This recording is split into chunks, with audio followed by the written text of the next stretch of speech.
Welcome to Good Viral, where we're not just telling stories, we're sparking action. Did you ever watch Disney Pixar's Finding Nemo?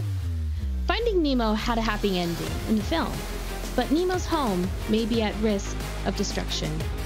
Today, we're diving deep, literally, into one of the planet's most vital ecosystems, the Great Barrier Reef.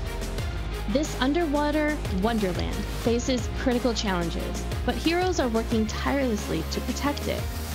We are thrilled to have Teresa from the Great Barrier Reef Foundation joining us today to share their incredible work. Did you know the reef stores as much carbon as 1 billion cars? Losing it would be a climate disaster. This isn't just about saving fish. This is about saving ourselves.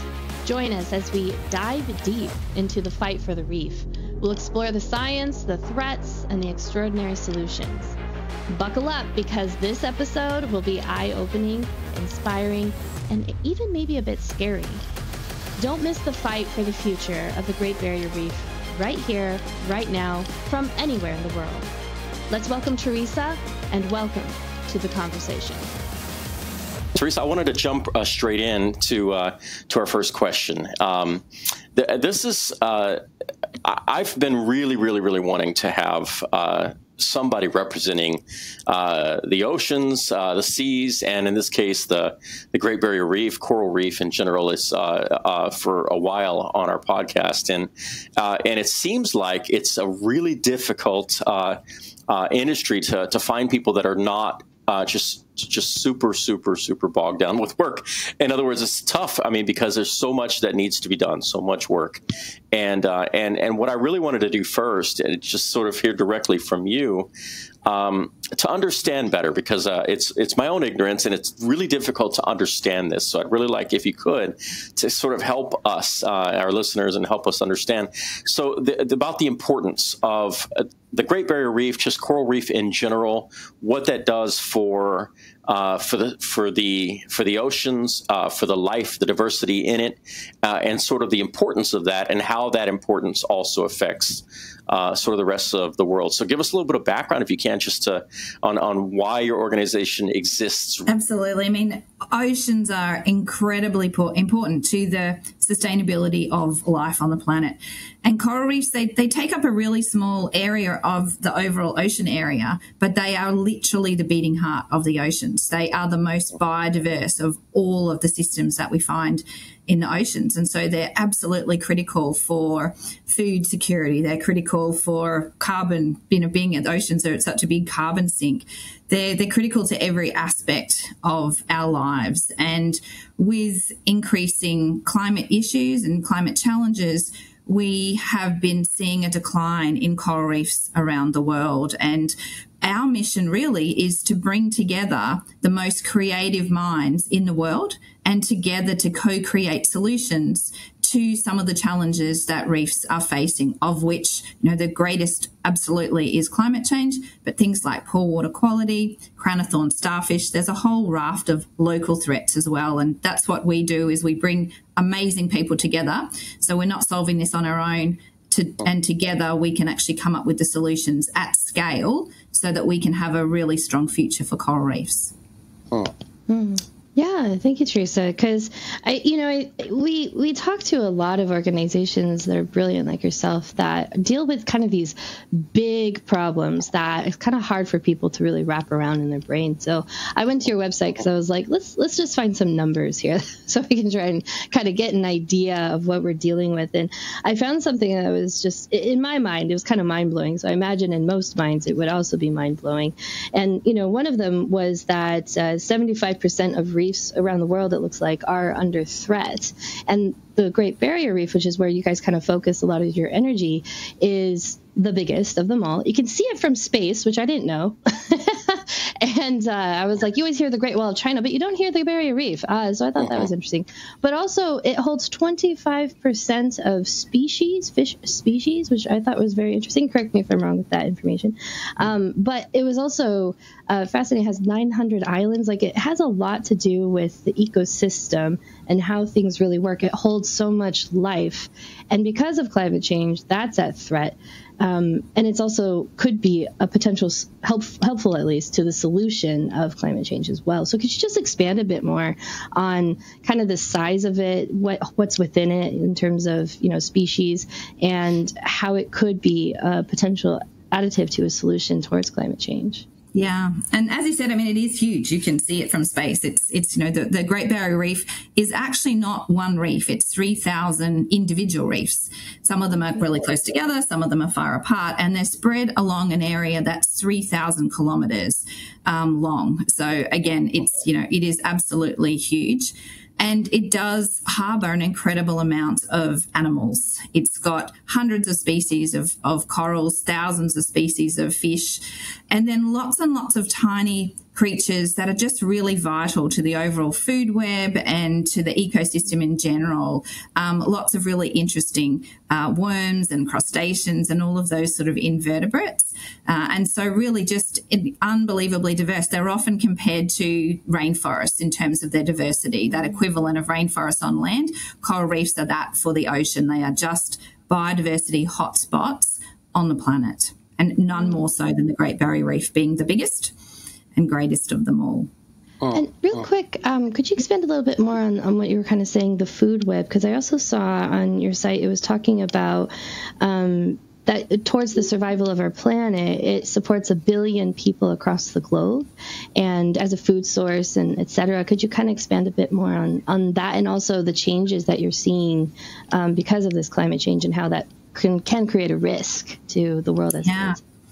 So if you look at just the Great Barrier Reef and the Pacific Ocean as well, with all the Pacific islands, that's about 50% of all the coral reefs on Earth, and a huge number of people in the Pacific Island countries and islands all around the world that are surrounded by coral reefs have an incredible dependency on those reefs. Not just for recreation, but actually for their livelihoods. And a lot of that is to do with, in particular, fish stocks, and fish being so critical to those island nations. And what we're seeing with coral reefs is, as the temperatures of the oceans are warming, and warming at a rate that we've never seen before, the corals are undergoing, you might have heard the term coral bleaching or a marine heat wave. And so as the water gets warmer, the corals actually expel the tiny plants that live inside them, and those plants are really vital for actually feeding the corals. And if temperatures cool again, they can actually take on those plants back inside them, and the corals will be fine. But if the temperatures stay too high for too long, then those plants will actually stay expelled from the coral, and the corals die. And that's what we're seeing with these mass bleaching events. So those statistics, absolutely right. There's a very large number of the world's coral reefs that, if we don't actually all do more in climate mitigation, we don't all do more in local solution building, there's this possibility that they could be lost in our lifetime. But we know that we have the technology. We know what needs to be done. We have incredible people. It's just about driving that collective effort to change the narrative. So we're not talking about coral reefs as being in this crisis, but we're saying coral reefs are an example of how they can be a solution, and how a planet got together, everybody, to actually save a critical ecosystem and can be a real hero rather than a victim. And that's what we'd like to see the narrative change into. Uh-huh. Yeah, what you're talking about right now. So I was also sort of poking around on the site and trying to understand what it is that you guys are up to, and what I see is sort of restoration efforts and just what you just mentioned. So the idea, part of my question was, well, how much of this is irreversible? But it sounds like what you all are really focusing on is the solutions, the work that can be done to actually save things. So I hear a lot of hope in what you just said. So can you share with us a little bit about the impact, the results that you all are seeing, and what kind of thing you think can be done about this massive, like it would seem like almost like a uncontrollable problem, right, with the global warming and everything. So what can you share with us some of what you guys are experiencing in terms of results? Yeah, absolutely. So there's 3 key areas that we look at. The first one is protect what we have remaining. Mm-hmm. There's the restore piece. So where we've lost coral reefs along the Great Barrier Reef or elsewhere, because we also do work globally, it's about restoring those systems. And it isn't just about the corals. It's also about things called blue carbon ecosystems, so mangroves, wetlands, seagrasses. They're really important to the health of coral reefs, so restoring those. And then the third thing is adapt, so really helping coral reefs to be able to adapt, and how can they withstand the temperatures that are increasing over time? Because the reality is, while the science tells us that the future is really dire, coral reefs haven't experienced warming like this before. So we don't know what is their actual ability to adapt. Is it greater than we think, or is it less than we think? So we're undertaking right now the world's largest reef restoration program, and we've got 350 scientists and engineers that have come together from across Australia and across the planet to say there's these handful of things that are stopping us from doing reef restoration at the scale we need and at the pace we need to outmatch what's happening with climate change. And in the last 2.5 years, we've had more breakthroughs than we have in the previous 2.5 decades, because we've got everyone together to say, you know, there's no time to dabble around the edges here. Like, we've actually got to say, these are the 4-5 things that we need to do to unblock the scale issue. Let's all focus on those together. And so we're sitting right now on the cusp of actually being able to undertake reef restoration at a scale that has never been seen before, and to really drive coral adaptation like it hasn't been seen. Other examples, we've played a really big role in restoring the world's largest green turtle rookery on the planet. And it was a really, at the end of the day, not that challenging. It was about the island that serves as this rookery. It's this incredible place, a very, very remote little spot in the far north of the Great Barrier Reef. Any given night in nesting season can have 60,000 turtles, green turtles on it, which is, it's only a tiny island, and the island literally just becomes, from, like, if you were to look at it with a drone, just covered in turtles, the entire surface. Wow. But the turtles, when they laid their eggs, the island had gotten lower.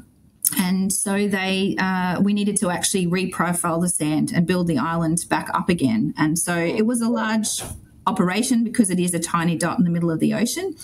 But there's now 640,000 more baby turtles that have been produced on that island, with millions more that will be produced in over coming decades because of this reprofiling effort of that island. So it's those active interventions that require a little bit of creative thinking and doing things that we haven't necessarily done before, and having that confidence that we can do them in a safe way. That's incredible. That's amazing to me, because that's a lot of turtle. Our first podcast we did on this channel was with Christine Figgener. She is a sea turtle biologist. She's the one that took that video of the sea turtle with the straw up her nose. Yes. Her nose, the turtle's nose, not her nose. And it was that would be interesting. And so I think it's kind of cool. We kind of come in a first full circle in a way to kind of talk about the turtle again. And I feel like the turtle is kind of an iconic figure and a good representation for the reefs. I mean, every time I watch Finding Nemo, I think of, the sea turtle, and every time we see Save the Reefs, we see a sea turtle, and it's kind of that iconic image. And it's amazing that, the work that you guys are doing can have that kind of impact with just one animal, not let alone dozens of others, right? And so I think that's a really cool testimony of what you guys do and how important it is. So tell us a little bit of how people get involved with you. I know you work closely with the Australian government and they help support you, but how can everyday folks around the world help you in your efforts of what you do? What's best? And there's lots of things that people can do no matter where you are. Ultimately, the greatest threat facing coral reefs is around climate. And so, those everyday behaviour change things about really just thinking about what your carbon footprint is. And particularly like with the turtle example, trying to really minimise those plastics that you're using and purchasing. And it really does make a difference if you add up the effort from all of the people around the world actually making those changes. One of the other things, for people who are more local to the Great Barrier Reef or are not either is to actually come and see it, come and visit a coral reef. Actually, there's something that happens when you form that connection. And I have had the absolute privilege to take so many people to their very first visit ever on a coral reef. And you watch them as they put their snorkel and their mask into the water for the first time. And often there's this reaction, like you sort of see people, sort of almost jump back because it's like, oh, wow, like that is not what I was expecting. And earlier this year, I actually got to take my own mother for the very first time to the Great Barrier Reef and to a coral reef. And I've worked in the foundation here for 15 years. And I talk about my work all the time because I'm passionate about it and I love it. And my mum was like, that is nothing like what I expected. These cliff faces of things, what are they? That's coral reefs, the animals, all of those species. So there's something that happens to you when you have that connection. You see it, you feel it, and then you go away going, I need to do everything that I can, whether that's reducing your carbon footprint, whether it's visiting the reef, whether it's joining a local community group that's looking at turtle monitoring or seagrass monitoring. Those groups exist all around the planet. So there's lots of ways in which you can get involved. And you can support things like we've got a Plan a Coral initiative. You can go to our website, have a look how you get involved in something like that as well. Wow, Thank that's you. a lot of fun. Brilliant. I am actually looking to get my scuba certification this year, so I am very excited to go and dive and see more reefs. Absolutely recommend it. That's great. That's great. Well, one of the things we always talk about, and want to get your a sort of explanation on is about some of the ripple effects. In other words, based upon the work that you're doing, what are some of the other effects that you're seeing? The first impact, the second, so on. And can you give us an example of some of the effects that you're seeing, sort of maybe unexpected effects that you're seeing as a result of the work that you all are doing? Yeah, I was thinking about those ripple effects and the things that have been unexpected. And I think for me and for the Great Barrier Reef Foundation in the last 12 months, we've had the real privilege again of supporting traditional owners of the Great Barrier Reef in their care for land and sea country associated with the Great Barrier Reef. And one of the initiatives in particular that we've been supporting alongside the Queensland Government is the Queensland Indigenous Women's Ranger Network. And it brings together these remarkable Indigenous women who are every day dedicated to caring for land and sea country. And they have special knowledge, that traditional knowledge that's been passed down through 60,000 years of that connection to country. And we've been watching that network grow through the support that we've been able to provide. And late last year, we nominated that initiative for an Earthshot prize, and found out in December last year that prize won the Earthshot for Restore Our Oceans. And I was standing in Cooktown, and Cooktown is a really remote part of Queensland. It's got lots and lots of crocodiles. It's a wild, spectacularly beautiful place. And I was standing with these Indigenous women who had a live cross to the BBC and were waiting to see if they'd won. And the moment that it was announced, I just saw this incredible emotion. All of these women ran and hugged, and the story, the picture, the photo went viral around the world of these generations of women, Indigenous women, just they'd won this global recognition that what they were doing was actually a solution for the future of coral reefs. And I last week went to the first Queensland Indigenous Women Ranger Network meeting that's been held, where we bring all the ladies together since the Earthshot win. And the pulse in that room and the feeling, and it was one of these things of going, wow, that nomination, all of that incredible work that these women have done has just created this sense of pride, this renewed sense of purpose. And it was just next level, this tipping point that we talk about.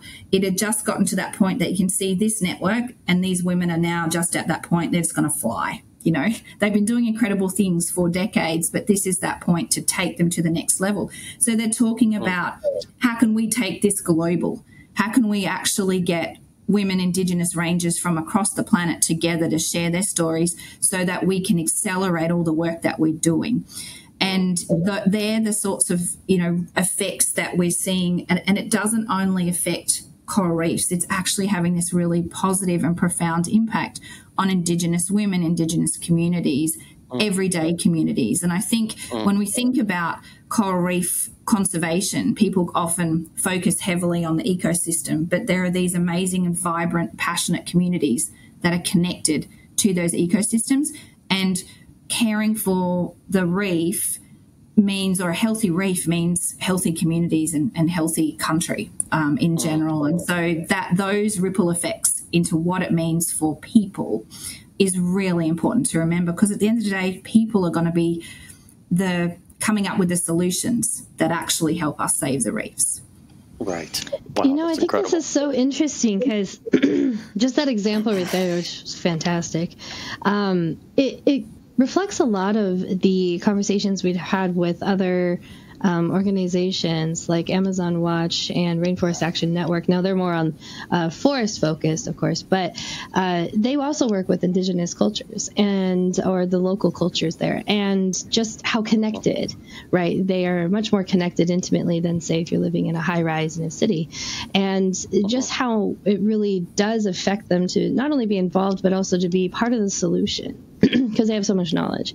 And so I think it's really cool that not only on land is that a thing, but also in the water, that's also part of it, as well as part of the island ecosystem as well. And it's just such a cool thing to also see. And I remember kind of going onto your site too, and I was amazed of how many jobs that the reef itself also helps with, people being involved, local or international. It helps, I think I saw 64,000 jobs. I was like, wow, that's a lot of people, and that's a lot of economy as well. And so, much like other parts of our world, if we start to see it to go away, those jobs also begin to go away, and the money flow also begins to go away. So this is a lot more interconnected into everyday life than we kind of assume.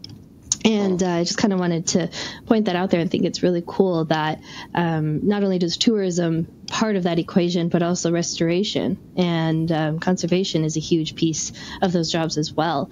So I'm kind of wanting to hear a little bit more about maybe it's a local story, or maybe it's your personal story, when it comes to people beginning to be involved into this process of conservation with reefs, and specifically, what have you seen with people who maybe like your mother, who didn't know what was going on, and then they just started to get more involved with the equation of reef restoration? And what have you seen in terms of their own transformation with being part of this?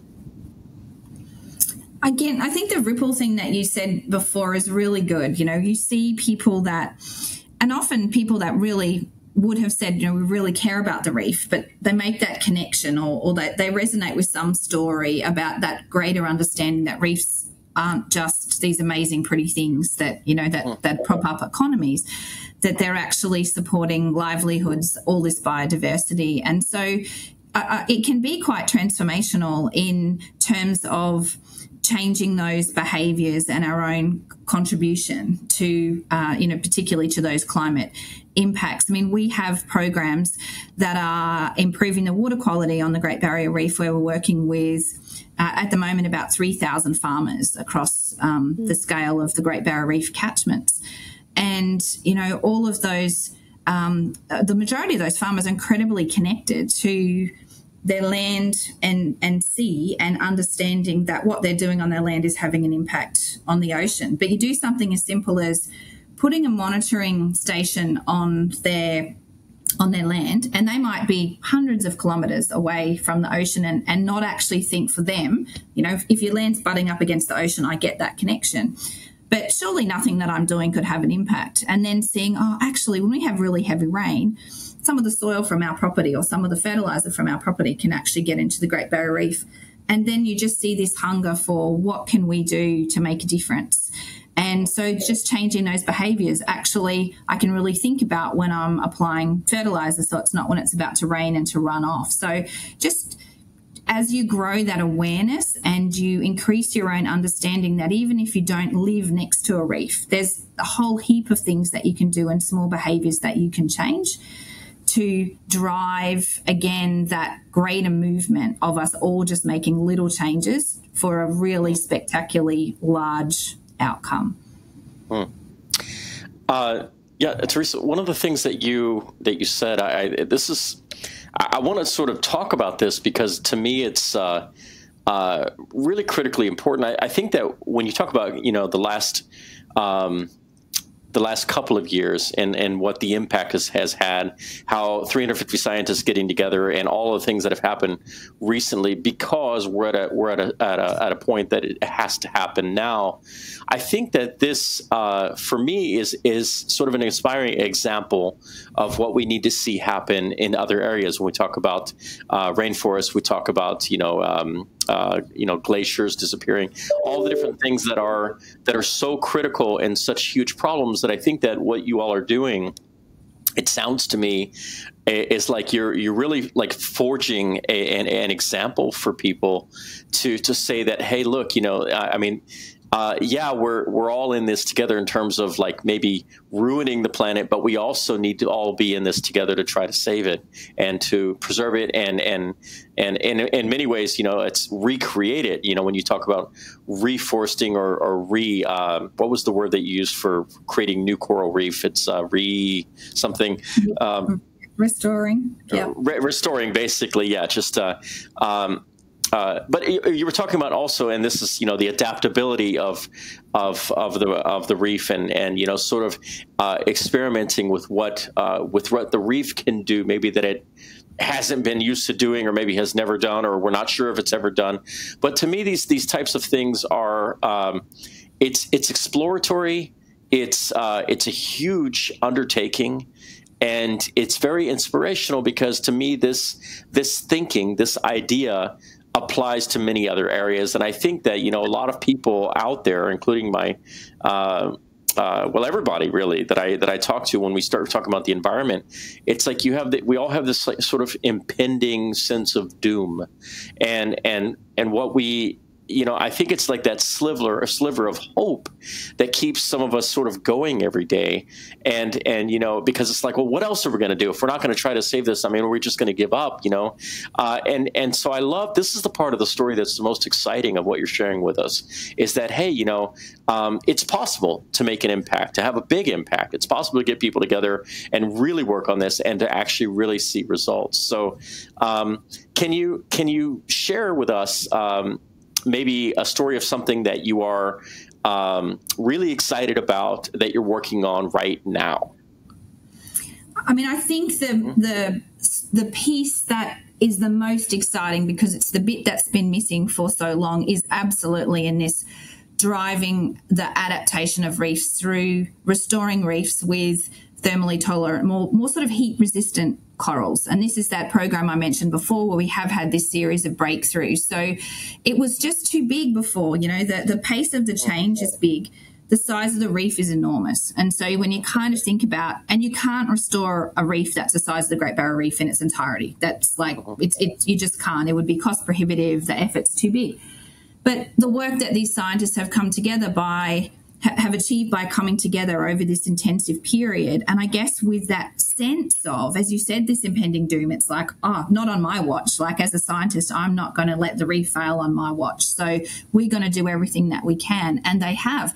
And so we are just sitting just right on the edge. The next couple of years, we'll be able to be undertaking some really large-scale restoration efforts in places that, if you restored this particular reef, it's going to have flow-on effects for hundreds of reefs downstream. So it's about doing it smarter as well, not just doing it bigger, because you couldn't restore 3,000 reefs, but you can restore 100 or 1,000 that are critical to the connectivity and to the resilience and to the health of that overall reef. And I think it's this interesting concept as well. We talk about hope, and we talk about it a lot in my team, because you are on the front line doing this work. So you see both the impacts of climate and the threats on the reef, but you also see the outcome and the results of here's 640,000 more turtles. Like right now there's 30,000 people. We're driving the world's largest reef protection and restoration effort on the Great Barrier Reef. And within our program, we have 30,000 people that are showing up across the length and breadth of the reef every day to do their bit, whether it's water quality, whether it's a scientist in the water restoring reefs. How can you not, hope can't be just based on nothing. Our hope is based on the fact that this enormous effort is happening, and it's often a silent effort. We hear about all the bad stuff, but we don't hear about these 30,000 individuals that going out killing crown-of-thorns starfish, or they're using traditional knowledge to save a seagrass ecosystem, which is providing us with more dugongs and more turtles. So when you see that effort come together, and that's what we try and do through our storytelling, is just convey there's reason to have hope, and it's not a hopeless hope. It's actually driven by the data that says people are out there doing things that are making a difference. We are improving the water quality. We're helping coral reefs to adapt. We're increasing turtle populations. We have more traditional owners that are supported in being engaged in the effort than have ever been able to be engaged before. And when you look at each of those things individually, they don't look like much, and you bring it together and you just go, wow, like, how can we not make a difference? And shame on us if we don't do everything that we can to drive that change and be that change. And that's what we see. So that's why, we have optimism. Right. Well said. I love that.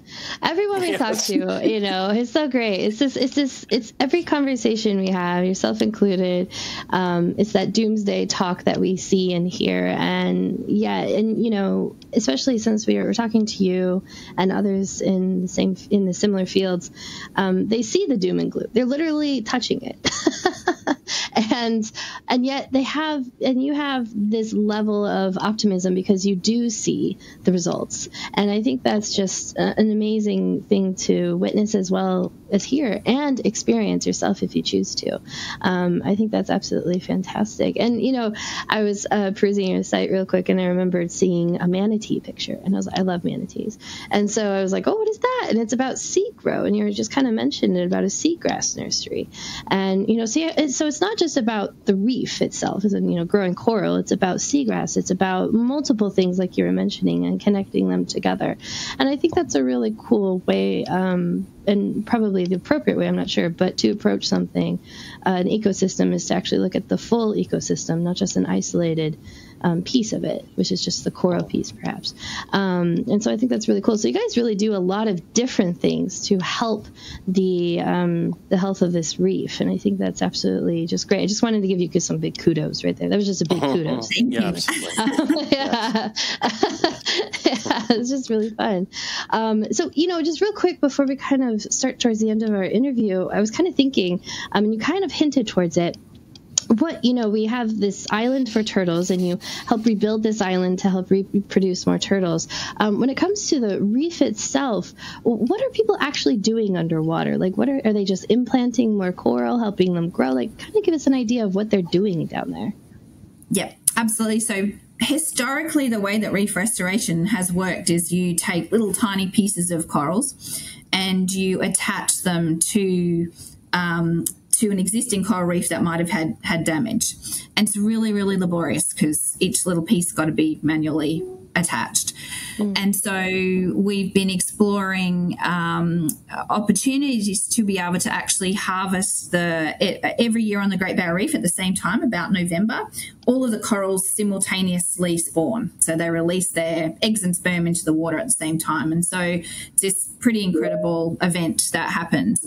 And what if you could actually harvest or harness that spawn slick and move it to a place where you could have it over the top of a damaged reef? And so as the little egg and sperm bundles come together and form baby corals, they drop down on those areas that need to be repaired. And it does that just out in the water without requiring laboratory facilities. So some of those things are starting to be done at quite significant scale now, as well as looking at what if we were to actually have large laboratory facilities where we can harness lots of these spawn slicks, create these baby corals, get them to a certain point of a couple of months old where we know that they're going to be more likely to survive because they're really tasty, unfortunately, for lots of fish and things. So if we can get them to be a little bit more robust, and then if we can take out the manual planting part, because that's the bit that's a real bottleneck. So the scientists have been working on these devices that you settle the corals on, and they actually protect the corals from predation, but it also means that you can drop them over the side of a boat and they wedge themselves nicely in the substrate bottom of the seafloor. And so they stay there. And so that way you can overcome this manual outplanting issue. So that in the future, we really see that's what reef restoration is going to look like. It's going to look like having lots and lots of these tiny coral babies on these little tiny settlement devices and being able to literally just drop them into the ocean. But right now people are, if you think about what you do with gardening, break off a little piece of plant, put it in another pot, that's the way that it's currently happening, but we'll see that transformation shift within the next 2 to 3 years. Oh, that's so cool. I'm excited to see what happens there. That's cool. That's great. Yeah, I sort of, it's funny, but I got this image of like babies saving the world, like, so it's, there you go. It's happening. Yes, it is happening. So, well, amazing. So let me ask you, what would be, now again, let me go back to this really quickly because Anastasia and I have talked about, how important we think that tourism is for people to decide instead of to do, a trip just to go see something, to actually do something that actually makes a difference. And so you mentioned that, and that sounds like, what an amazing trip that would be for anybody on the planet, right?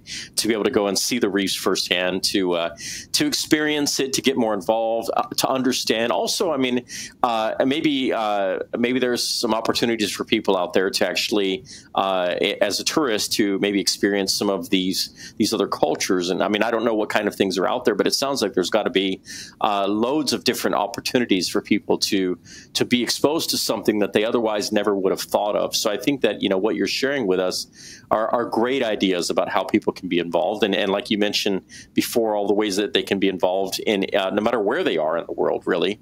But what would be if people want to really know more about you and really sort of dive into this and sort of learn more and be able to share more with people that they know? What would be the one preferred place that you would send people to know more about your organization? So absolutely, shameless plug for our website and to barrierreef.org. And there we've got a tab that says, how can I get involved? And it talks about seeking out those tourism opportunities as well that are providing that cultural experience, or where you're actually getting involved in planting out seagrasses or collecting seagrass seeds, or doing something active, so you feel like you're giving back at the same time as you're coming to see something that will truly change your life just by actually experiencing it and being with it. Yeah, great. I love about that part about your site. There's so many ways that you can get involved just by going to your website. You got fundraising, everyday actions, volunteer, visiting, gifting your will. I was like, that's a great idea. I haven't even really thought of that. I know, my grandfather passed. A big portion of his will did go to charity. So I think it's great that you just put it out there. It's like, do more absolutely. Of that. And then workplace giving, of course. And I think that is just really great. You show all the options on your website. I'd love to see that on more websites out there. Because, I think a big reason why Demian and I created this podcast, personally, I think, is because we're trying to answer that question, what can you do? And I think that it's great that that's right there on your website. So anyone listening, go there, check it out, see the options, see what works best for you. There's even a visit tab. So you can take your little holiday and really go and experience this reef. And I think that's excellent. So thank you so much for being part of our podcast, Teresa. We learned a lot about you and a lot about the solutions that you're providing. And I think it's absolutely amazing. And thank you for you and your organization for everything that you do. Thank you for listening to the Good Viral Podcast and being part of the conversation. If you are inspired by this episode, go to our website at goodviral.org, where you can find resources and listings from the episode to continue good efforts. Like, comment, and share this episode to any or all of your social media channels. It's really easy to take a small action, and maybe you'll inspire a big result. When good goes viral, the world gets better.